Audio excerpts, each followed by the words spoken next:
I was reading an article today about the difference between glue and grease for vision. And it's really similar to what you said about like the glue is like what is like our history, the good things that we do. And some people like to live in the glue. They're like, this is what we're doing. This is what we've done. This is where we are. Why are you laughing at me? I can't imagine. Stick, right? And then there's the grease, which is like, but what's next? What's the next problem we're going to solve? How are we going to move forward? What are we going to do? And so thinking about how, yes, we embrace, I think, especially in higher education, we embrace our history and we come from long heritage and we've always done things this way. And that's the glue. But then this change that's being sort of thrust upon us because of COVID and all of the things that are going on is grease to move forward and solve problems for different groups of students and different, cohorts and populations. And so I love that.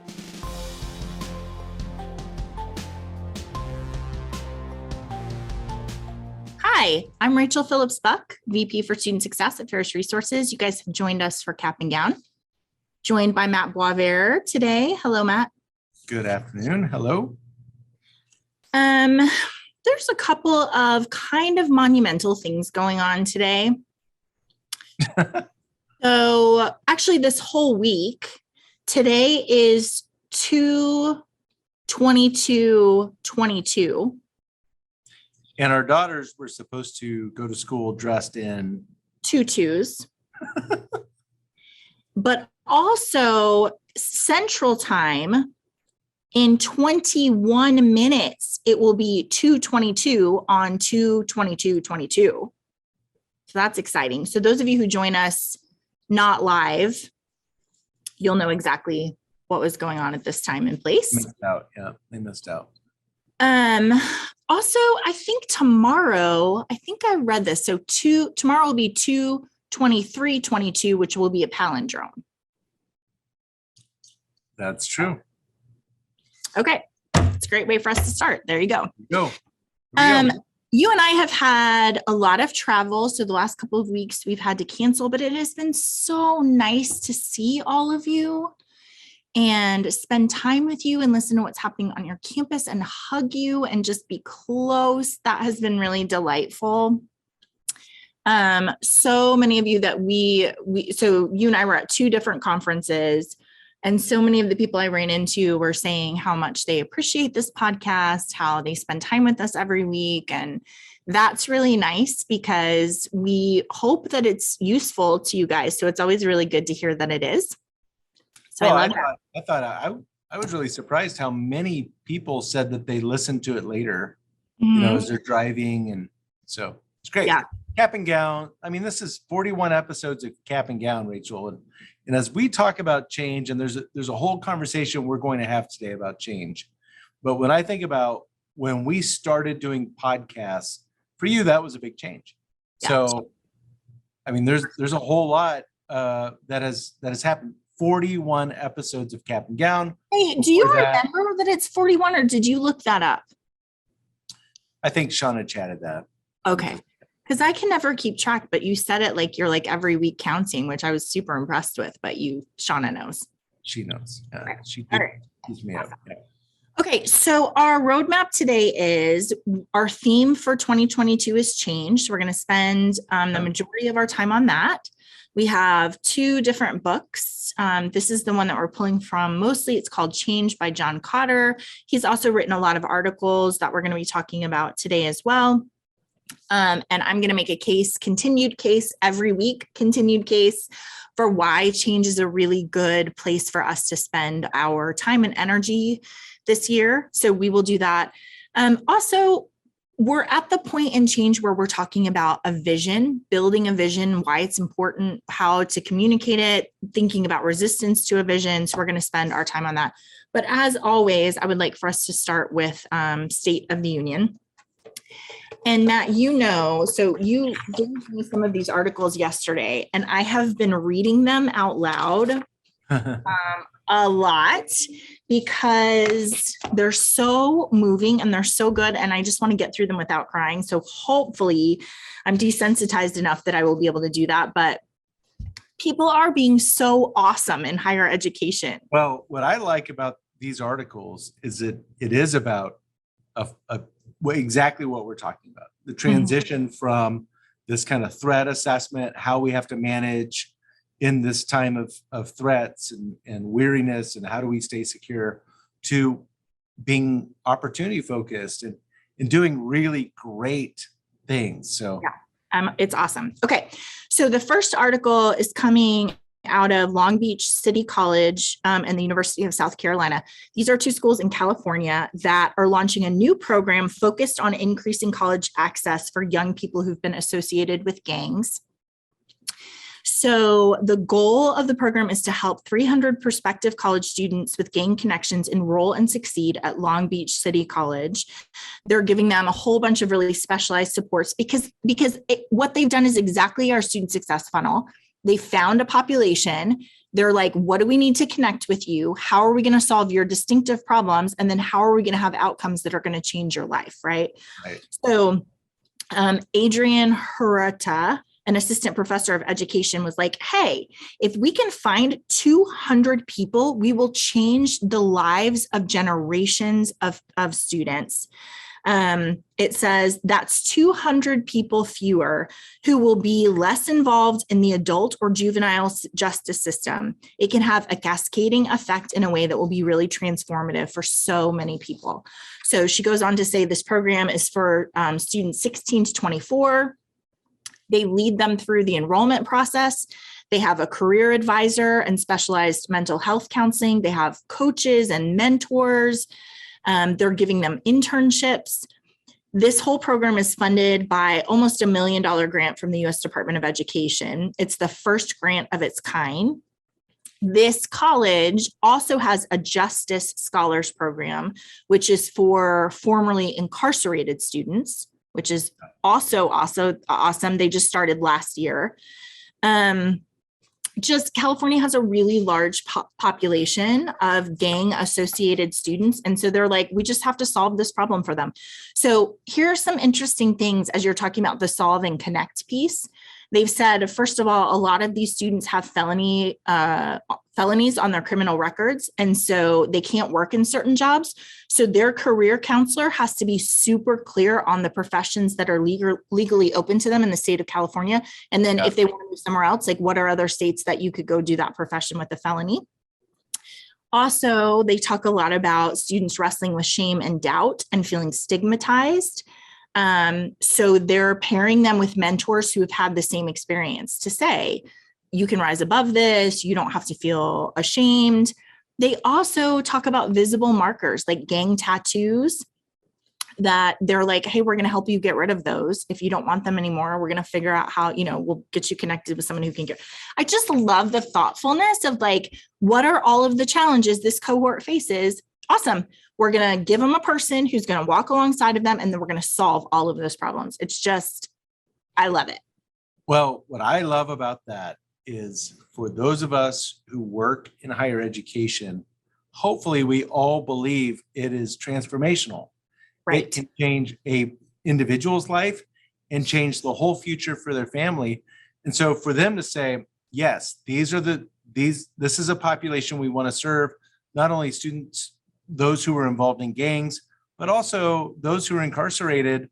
What's the plan to get them out and to be valuable members of society? And it's such a great example of upstream thinking. Yeah. Like they're saying you're going to be incarcerated, you were going to have to pay for this. How about if we back up and just help them get a college degree with a career that they can be really proud of? So I love that. Also, Matt, it reminds me, you and I heard a story at a conference this week about a college that was in the middle of an inner city neighborhood. And they got a grant for like $45,000 worth of computers to be able to teach their students how to do, I forget what the major was. I mean, it's coding. Coding. It's software, okay.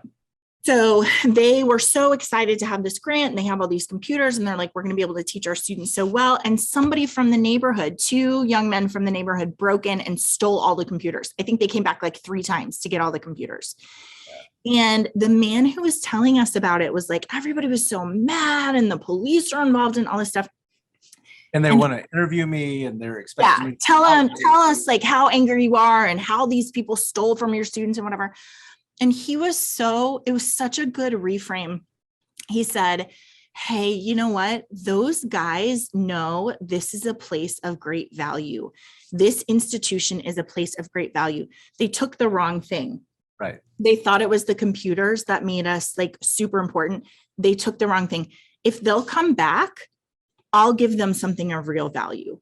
If they will bring back our computers, we will get them into our program. And they were right. This is a place where you can make money and change lives, but they did it the wrong way. So come back, give us our computers, and then we're going to set you up for it. I was just like, it was just such an awesome way to say, what are we trying to do here? Are we trying to be mad? Are we trying to say like, these guys know this is a really valuable place. And there's something different about this place, which really truly is an oasis in that neighborhood. Right.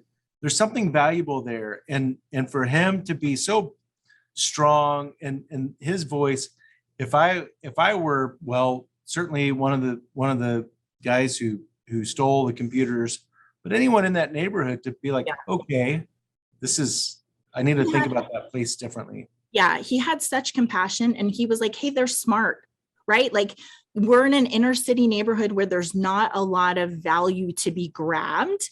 Why wouldn't I totally understand why you think that would be a good deal, but I can do you one better, right? Yeah. Come back and we're going to do you one better. So I just love that. It was just a great example of that reframe. Okay. Good news for our colleges. Endowments boomed in 2021. So lots of details about this, but a lot of endowments did really, really well. It's pretty crazy. 19% of institutions report that an endowment worth more than $1 billion. How many? So 1 billion, 19% of institutions have an endowment worth more than 1 billion. Okay. 1 in 10 institutions said their endowment is worth between 501 million and 1 billion. More than half, 57%, said their endowment is between 51 million and 500 million. And then 13% of institutions said their endowment was valued at 50 million or less. So that's a good way to understand that bell curve. Of the increases in college endowment, the 19% that have $1 billion or more captured 83.7% of the total increase. So basically the big guys did awesome. And then depending on where you fall on there, you saw an increase, but not likely as big as if you're investing $1 billion, right? Okay, well, there's a lot to unpack in that, Rachel. I think endowment managers are very important to university, having someone who really is savvy at investments. This last year, there were a lot of opportunities when you look at the markets and where you're invested. So just thinking for our schools about, well, if you didn't see a 30% increase, then do you have an endowment manager, someone really keeping watch over that? Yeah, for sure. Okay. The next one, this is another one about students being told that they got a great scholarship when they didn't. This is your worst nightmare. My worst nightmare. So an email goes out or a letter goes out and says, it's an email. Which email is the problem? Email is the problem. That's right. 57 students got a notification from Central Michigan University on January 21st saying that they got a full ride scholarship. Then they had to send an email that says, hey, sorry, I guess they called. They said they called all the students and they're like, hey, sorry, you got that by mistake. We're really sorry. And the student said, getting that phone call, my heart sank. I was second guessing even going to CMU. I was just angry and disappointed in what they did to me. Then the school is like, hey, we're going to make that right. We're going to give you the scholarship. So they're giving those 57 students a scholarship equivalent to a full tuition scholarship. And then the student was like, it was such an emotional roller coaster. I've been up and down and sad and mad and angry and confused and happy. So it's just interesting to see how different schools, and obviously based on the magnitude and all that stuff, you're going to make different decisions, but it's just such a joyful thing to be able to say to those students, like, okay, come on. Right. Yeah. It's one thing when it's 3,000. Yeah. When it's 57 or 56, you can manage it. Yeah, that would be hard. Okay, I have two more for you. These are I've saved the best for last. So there's an article in Higher Dive by a college president, Marvin Krislov. He's the president of Pace University in New York. He was the president of Oberlin College. Before that, he was the general counsel at the University of Michigan. He every year teaches a U100 course, so a first-year seminar course. I love that. Let's just hold on. We could just park on that. Hold there for a minute. Every president should do this. Why are they not? You would learn so much teaching U100. Yeah. And Matt, you and I are going to talk about with vision, like who are the people who understand the changes that need to be made? Yeah. Well, let's talk about the credibility that comes from a president who has 25 students in his class that are representative of the kinds of students you're recruiting and serving. And the way he would learn about what it's like to be in the classroom with those students, the good things, the hard things, right? It's just I love that idea. And I will also say my encouragement, although I don't think it is the natural inclination, my encouragement would be that you don't stack that class with your brightest and best presidential scholars. Because that would be what you would want to do. Absolutely. But that it would be representative of the students that you're admitting. Yeah. So I would want it to be Pell eligible, ethnicity, gender, academic preparedness. I want this to be a microcosm of what you're admitting. And if you're admitting 80% Pell eligible and underprepared academically, that's what I want in the president's class, right? Sure. Yeah. So I love it. I think it's such a great idea. He is basically coming back out of that experience every semester and just saying, here's what I'm reminded of. And his article is about how you have to check in with your people. The students that we're teaching are people, and you have to be present for them. You have to be ready to help. So you have to know who's struggling, and you have to avoid criticism and disappointment and just ask, how can I support you? Which I love. And then also we have to emphasize the importance of the work we're doing. Students and staff engage in work that has meaning. They want to be useful. They want to matter. Helping people see the importance of their efforts, work, a project, a course will help them focus, engage, and be productive. So that's a president I could follow. That's awesome. I think you think of any service company, the president ought to go and do that. Meet the customer, be there. In higher education, it's so powerful. Yeah. I mean, it's exactly what you said, to understand those students, understand what's going on, like in the rhythm of the academic year, right? So just to see them when they come in and they're trying to make transition, and then as they get closer to Thanksgiving, and for a president to be mindful of, oh, right, these are the real life things that are happening. So I'd love for those of you joining us, it'd just be really interesting to hear your thoughts on, has your president done something like this? Has she joined students in the classroom? What would that do if they did? Yeah. We talked about this in quarantine, right? Where we're like, the president should be meeting with students and listening to what they're doing. And my friend Kate at PBA was like, hey, you got to eat the quarantine lunch. Like, right. You have got to have the experience that your students are having so that you understand what's going on and how to address that. So I just love it. So Rachel, will you go back over this is the president of which? Yeah. So Pace University in New York. Yeah, of course. It's a great school. It's awesome. Great. Okay. I love that one. Okay. Now this is the one that I'm going to have a little trouble with. So just stick with me, you guys, because it is so good. I'm really tempted to read you the whole article. I'm going to try to cut out parts that I don't think are as relevant, but I love this. It's called A Pathway Out of Intergenerational Poverty. So a group of high school seniors from the Fort Worth Independent School District went on what they thought was an ordinary campus tour at Paul Quinn College on Thursday, which is a historically Black institution. They ate lunch in the cafeteria, went to mock classes, and attended basketball games on the Dallas campus. But the tour took a turn for the unexpected. Each of the 408 students selected by their high school principals left with acceptance letters to the Historically Black College for fall 2022, not just for themselves, but also for 2 of their family members. Awesome. So they told them, hey, we have an announcement. And this student, Trenton Gardner, was like, I didn't think it was going to be this big. The surprise announcement is the first phase of a new admissions approach at Paul Quinn. Starting in the fall of 2023, any admitted student with a 3.0 GPA or higher who's eligible for the Pell Grant, which is the financial aid, can select 2 family members to start college with them.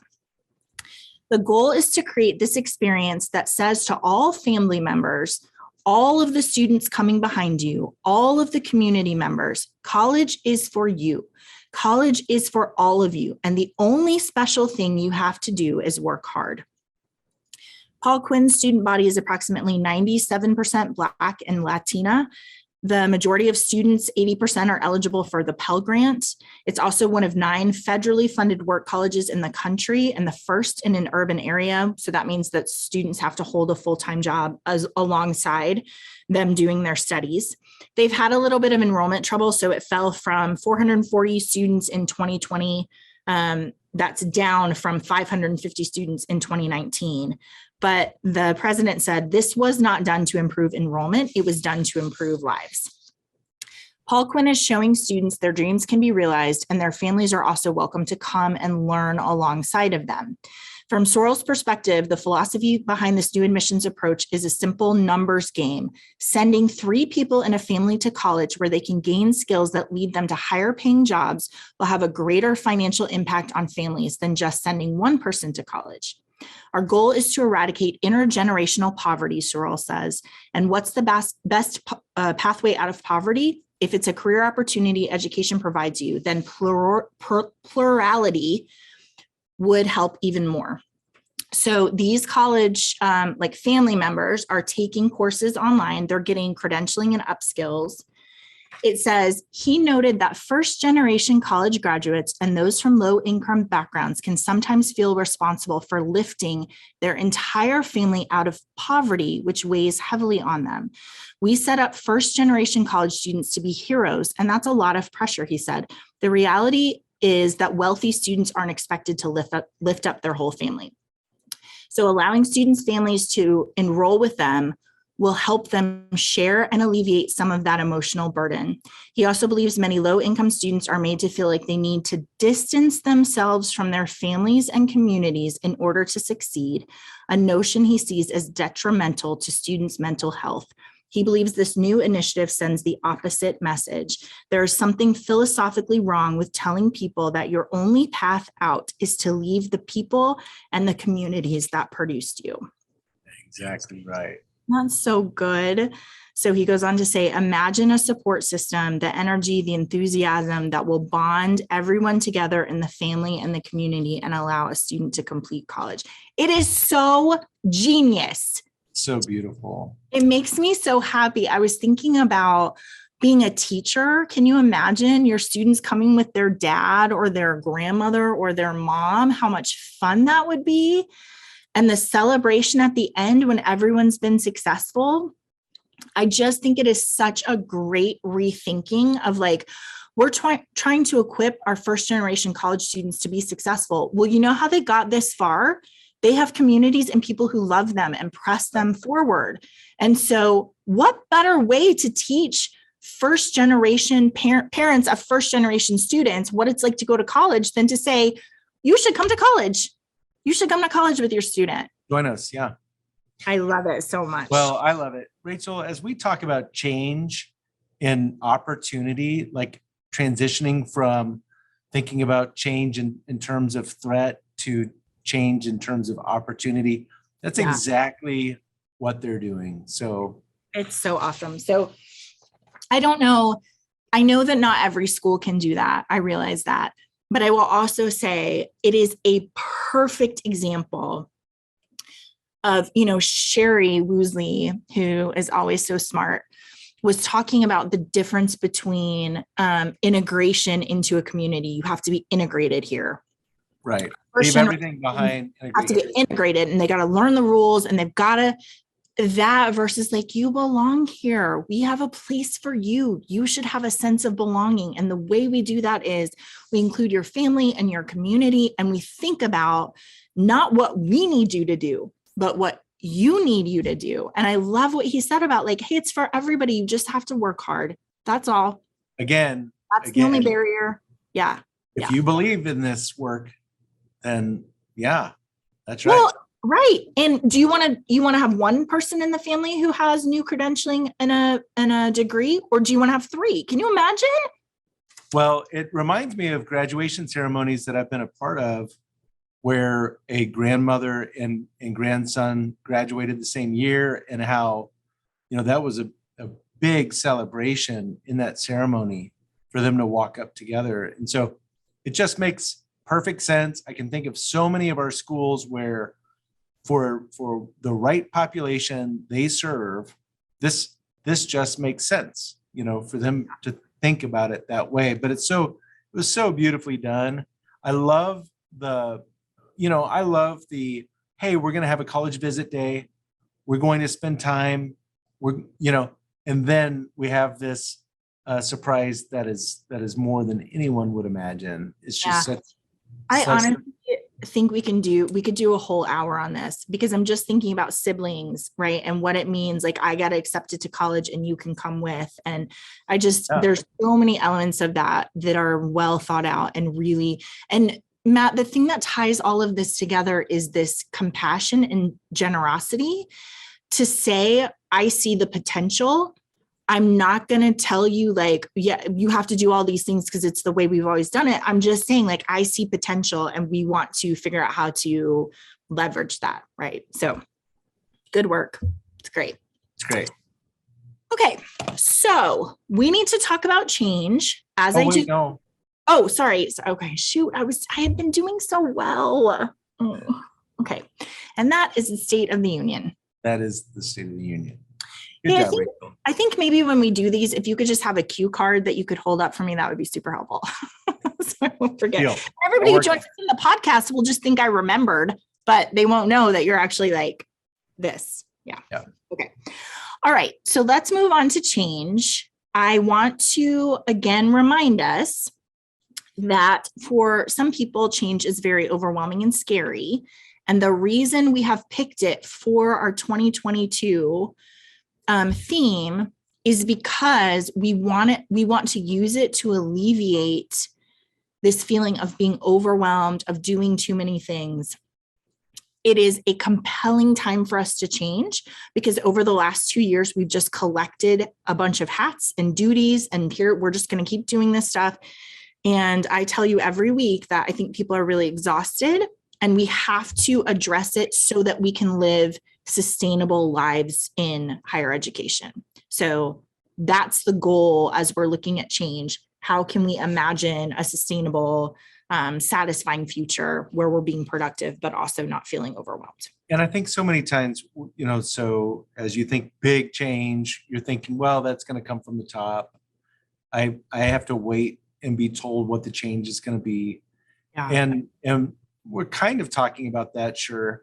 But really, we're talking about for your area, for the things that you actually have some influence on, how to approach change, right? And yes, because I think so many times change can be overwhelming, and kind of what we're used to is someone just telling us, these are all the things that are going to happen. These are all the changes that are coming.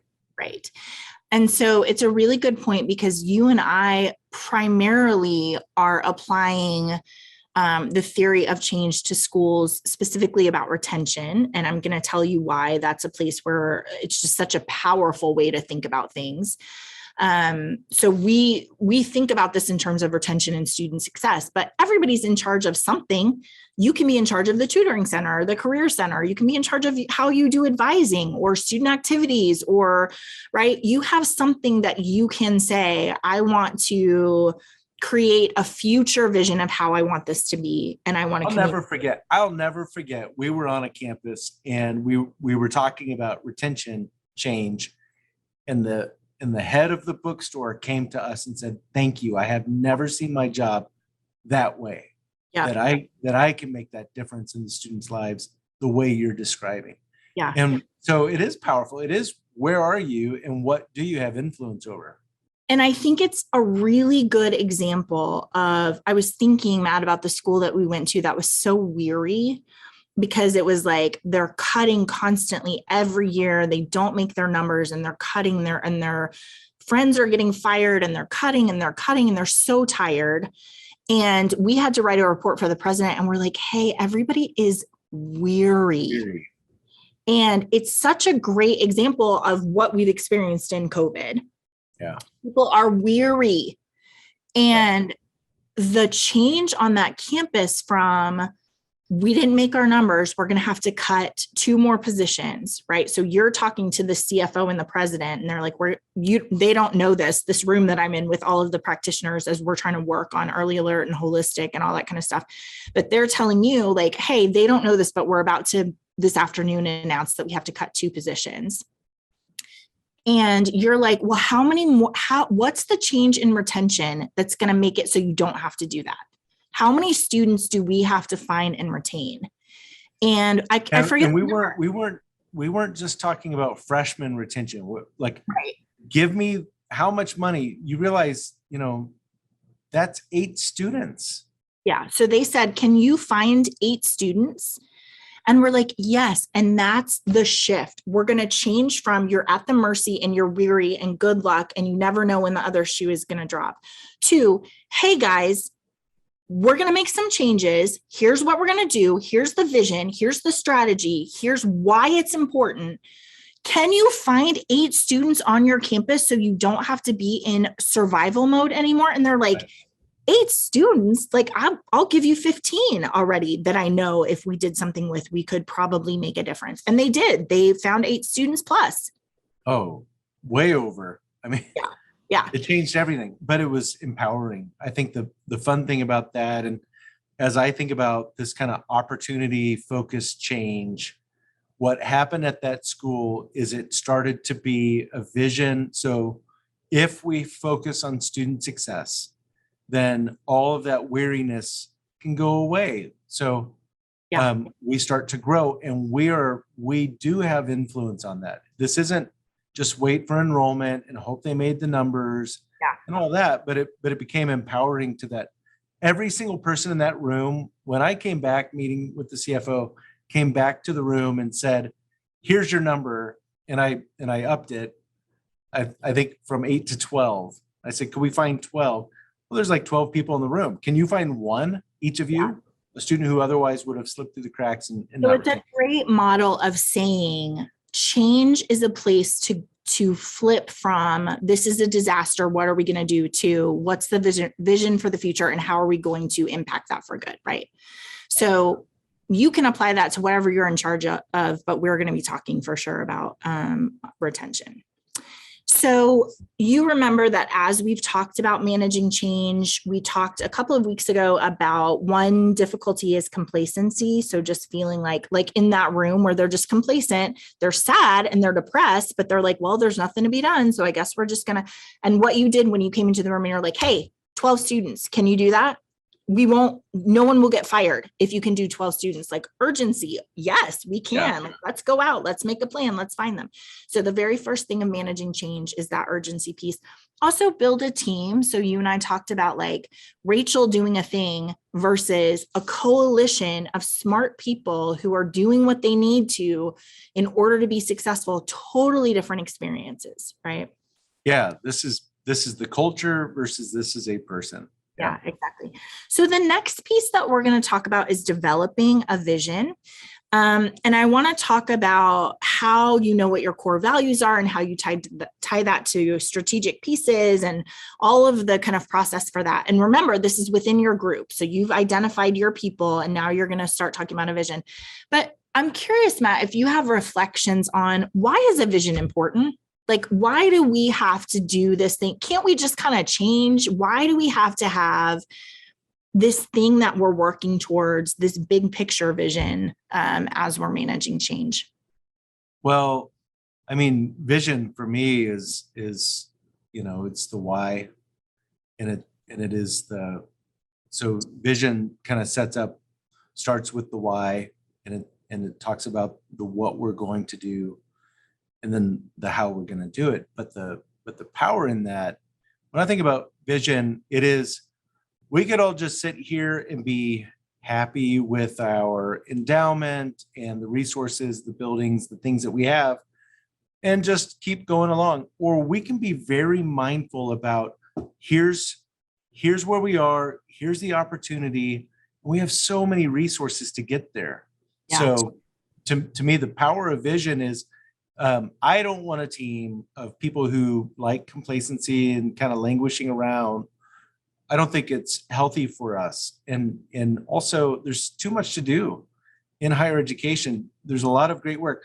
Every single one of those stories that you talked about, even the school that messed up and sent the wrong scholarships, to think, well, no, these are students who, what if we did this thing? So to me, vision is it's just powerful for aligning resources to improve. Yeah. I was reading an article today about the difference between glue and grease for vision. And it's really similar to what you said about, like, the glue is like what is, like, our history, the good things that we do. And some people like to live in the glue. They're like, this is what we're doing. This is what we've done. This is where we are. Why are you laughing at me? Yeah, I can't imagine. Stick, right? And then there's the grease, which is like, but what's next? What's the next problem we're going to solve? How are we going to move forward? What are we going to do? And so thinking about how, yes, we embrace, I think, especially in higher education, we embrace our history, and we come from long heritage, and we've always done things this way, and that's the glue. But then this change that's being sort of thrust upon us because of COVID and all of the things that are going on is grease to move forward and solve problems for different groups of students and different, cohorts and populations. And so I love that. Yeah. Okay. So I'll remember that. That's sticky. Yeah. Glue and grease. There you go. Okay. So when we're talking about a vision, I think a really important piece, and again, we're applying this institutionally when we're talking about retention. This is institution-wide, but for whatever you're in charge of, the first thing when you're looking at vision is you're trying to identify your core values.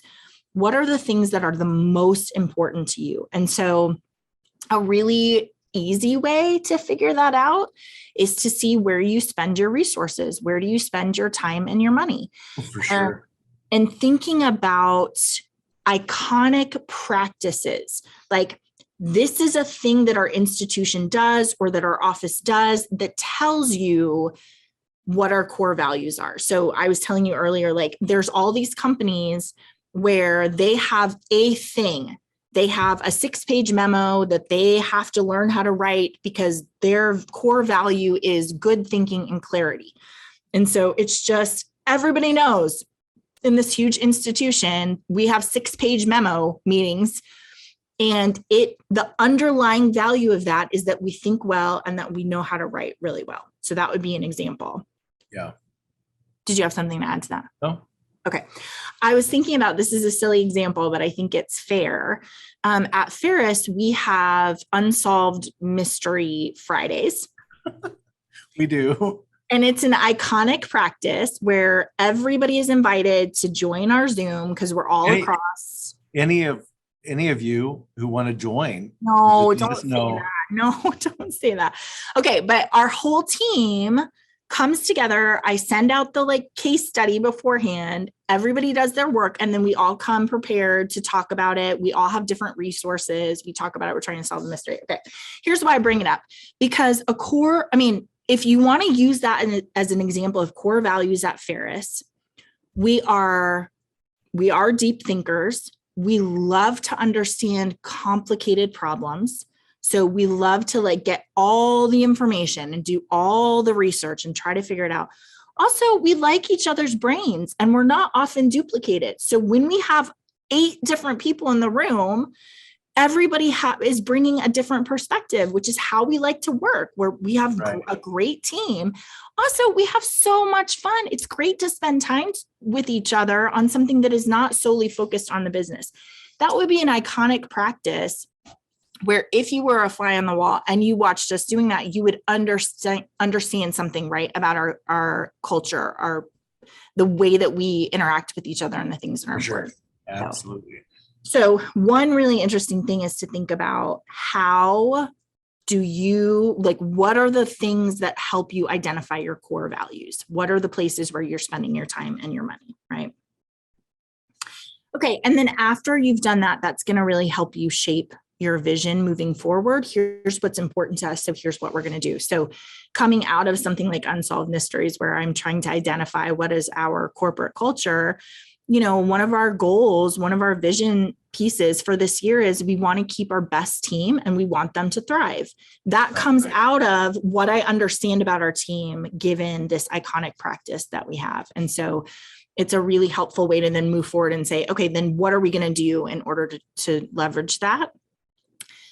Also, Matt, sometimes you'll have an iconic practice that you're like, this is crazy town. Why are we doing this? Because we actually don't value that. Like, this is a remnant of something from a long time ago, but it's not important anymore. And so identifying those things and saying, we're going to change, we need to change that because it's not representative, right? Okay. And then as you're thinking about your vision, you and I were talking about these two questions, which I think are so clarifying. The first one is about big vision. So we identify our core values and then we move to big vision. And this is within your coalition. You say, well, what if, right? Don't tell me you can't and all the obstacles and all the resistance. No, just say, what if we could become a premier institution to support first generation students? What if we could, right? I think you had I would go bigger than that. I know you would. I would just say, what if every first generation student we enrolled graduated? What if? Yeah. So all the things like what Paul Quinn's doing, right? So what if they all graduated? Well, that's hard. We can't guarantee. Okay, well, how do we improve it? Yeah. What if we invite their parents or a sibling or two other family members to? So you've moved on to what is it going to take, which is our second question. But let's go back to the what if. And because I think for every single one of our schools, wherever you are, your office, you just think about like, what is a thing that would just be remarkable for your students, for your school? What's a remarkable outcome that then you can talk about because you've changed lives? That's to me. I was thinking about when you did your advisor surveys, like every student filled out a survey on your advisor. So the what if there is, what if students were 100% satisfied every time with the advising that they received from us? What if, right? Okay. Well, that's pretty awesome. Yeah. Well, is there a bigger what if? Well, where the reality of where we were is, what if it's 60% satisfaction, which is the reality of that office? It was bad. Yeah, but that's not dreaming. Your goal was 100%, right? Yeah. So there's two. I'm just saying there's two sides to that. I mean, on the other side of the what if we graduated 0? We would feel terrible. If we graduated 0 first gen students, we would feel terrible. So let's flip it, is where my brain goes, Rachel, because the problem I was trying to solve was right in front of us, 60% satisfaction in advising, which is crazy. So for sure. Okay. I mean, it is a fair conversation to say to your team, what if we get a D in our rating for what we're doing? And hopefully your team would be like, that's awful. Don't ever ask me that. Right. How would you feel, Matt, if you got a D on the that would be okay. thing that you're responsible for? Yeah, I'm out. Okay. So this vision of what if, and I like it because you and I have a little bit of conflict about this, because you're always what ifing. And I'm like, no, that's not possible. We can't graduate everyone. And you're like, but what if we could? Let's just pretend for a second that we could do this thing. Yeah. Well, if that's what you're shooting for, you're definitely, I mean, it's okay if you miss it. What if you're shooting for 100 and you only get 96? Could that be okay? Right? Yeah. Yeah. So I love in that team just saying, let's just pie in the sky. What if we could make college affordable for everyone? Or what if we could, and then let's take it smaller. What if we had all of our students employed by the time they graduated? That's my career goal. That's the career goal. Right? That's a great one. Yeah. Okay. So in that question, we are trying to imagine, what is the vision? What are we driving over, like towards? What are we pressing forward against? What is the vision for the work that we're doing? And then we move on to the question, which is, what would it take? Okay, what if we want this thing? What would it take for us to get there? How do we get there? The big how. Yeah. And I like, what does it take? Because when you talk about that in a team, so when I'm resistant, because you're like, hey, Rachel, let's do this crazy town thing. And I'm like, we can't do that thing. And you're like, okay, well, what would it take for us to do that crazy town thing? What happens in my brain is the move from resistance, we can't do that crazy town thing, to like, okay, well, let's pretend like we're going to do it. We totally can't do it. But let's pretend like we were going to do it. What would it take for us to do that? Well, we would need more people. We have to get more efficient. We have to have more resources. We've got to solve barriers. We've got to, right? Here's all of the things that we do. And you get me on this every single time. I can tell you 8 different times where you're like, Rachel, we should do this thing. And I'm like, we totally can't. And you're like, what if we could? What would it take? And then I solve the problems. And then I come to, 15 years later, and I'm like, how do we do all of these things? Because we shifted from that's impossible to what would it take for us to accomplish that thing? Right? Let's just talk through the problems we have to solve. Yeah. So I think that core values, what if, what would it take to? And then again, institutionally, that's a big conversation, and you have your group of people. And we were saying, this is the place, because we're about to talk about delivering the vision. So how you talk about it with everybody else. But this group where you are saying, what if, and what would it take? You better be real shored up in your group, right? You better be very confident. Everybody said all the reasons it's not going to work. And then we address them, and we have a good plan, and we have unity, and we're all on one page. Because when you introduce it to other people, it's like being a parent. It's like, you better be on the same team.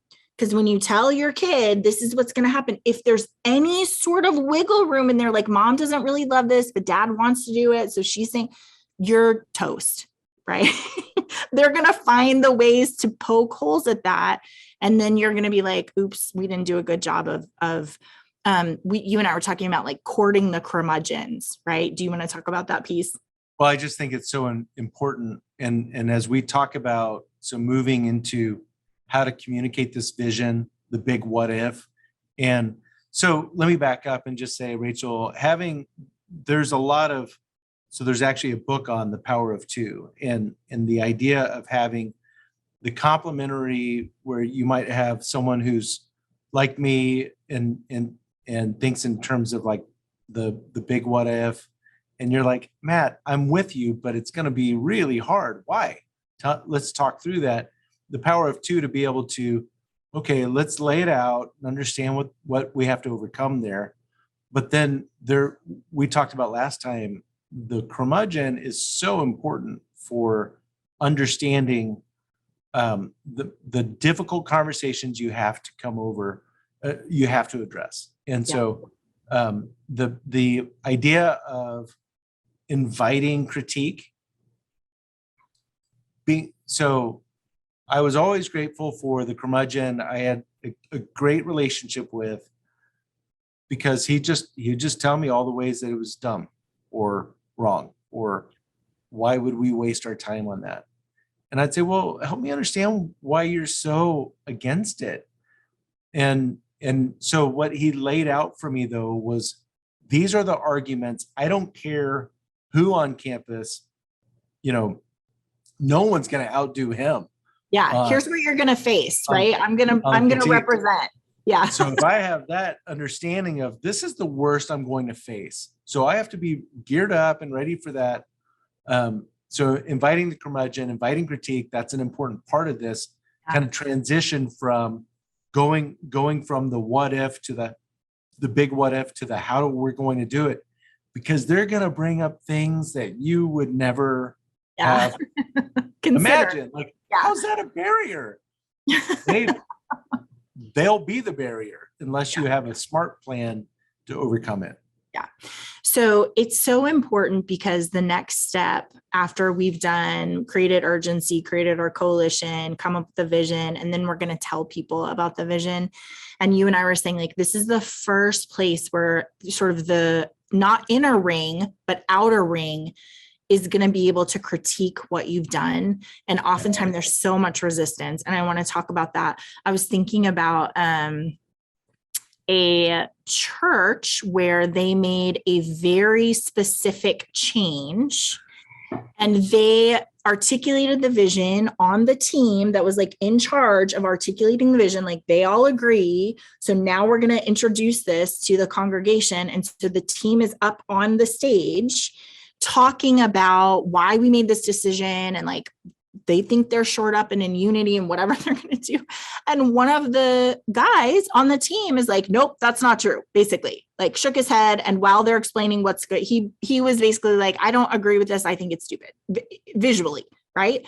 So it's why you got to be real sure that everybody's on the same page and listen to them, because it is a downfall when you're introducing this vision to have, we talk about that coalition that you've built.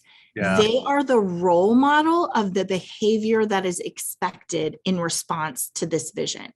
So they need to be like, hey, I was cautious too. I was nervous. Here's what we talked about. Here's why we made this decision. They can't stand up on the stage while you're telling people about your vision and be like, I think it's stupid. Like nobody listened to me about this. It's dumb. Well, that's a great example of not really having a clear understanding of the dynamic there, because I wouldn't have invited him on stage. You know, in that deal, like, I know that you're really resistant, but we've made this decision. So yeah, it's pretty tricky.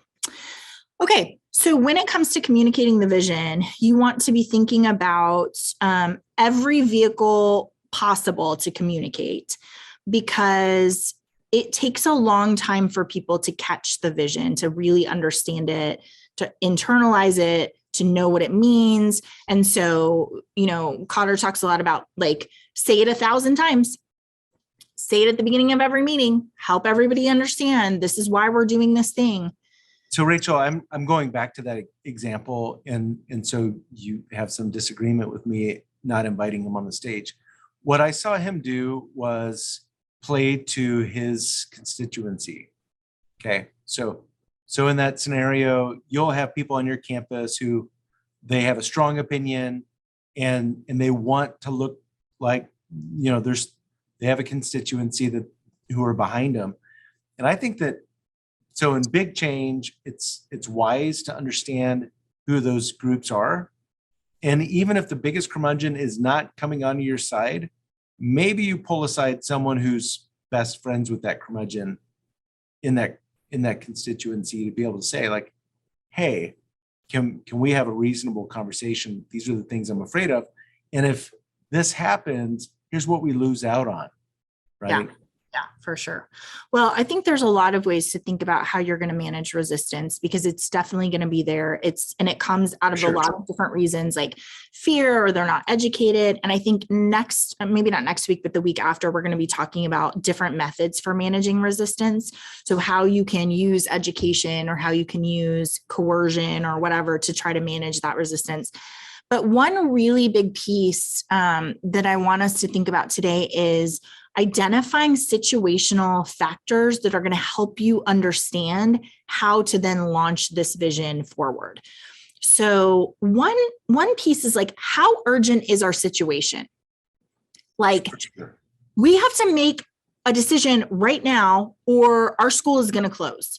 We have to make a decision right now or we're going to have to fire 3 more people, right? So one really big piece is like, it is a luxury to be able to manage the long game to build consensus, to help people understand, to educate that, like that's the way obviously that you want to do it. But one situational thing you're thinking about is how much time do I have in order to build the team and build the kind of come along with me, versus like, sorry, we have to do it right now. Right. Right. And I think that that's what kind of threw us into the spin of COVID. You think about, I mean, there was no option. Yeah. We just have to do this right now. And if you want to be on board, you got to get moving. And so I do think that, timing has a huge impact on how thoughtful, how much collaboration you can build or support you can build for it. So. And understanding that people are like, oh, that was an emergency versus there's no good reason. This is not an urgent situation. I don't know why you're trying to move so fast. I think the biggest challenge with opportunity change is that it doesn't have that pressure of a threat. Yeah. Meaning, well, why do we have to do that right now? Like what if we just wait a year and we can think about it a little bit longer, right? Yeah. And so that's one of those things where it's, opportunity driven change tends to get passed over. And you see this year over year where a school will just say, oh, we're kind of delaying the redesign of this building or this program. And well, Matt, it's interesting. It makes me think of one of the barriers to upstream thinking, which is tunnel vision, which we were saying like tunnel vision is, I don't have time for that right now. So when it is not urgent and you're just making a choice about, do you want to address this today? The answer is almost always no.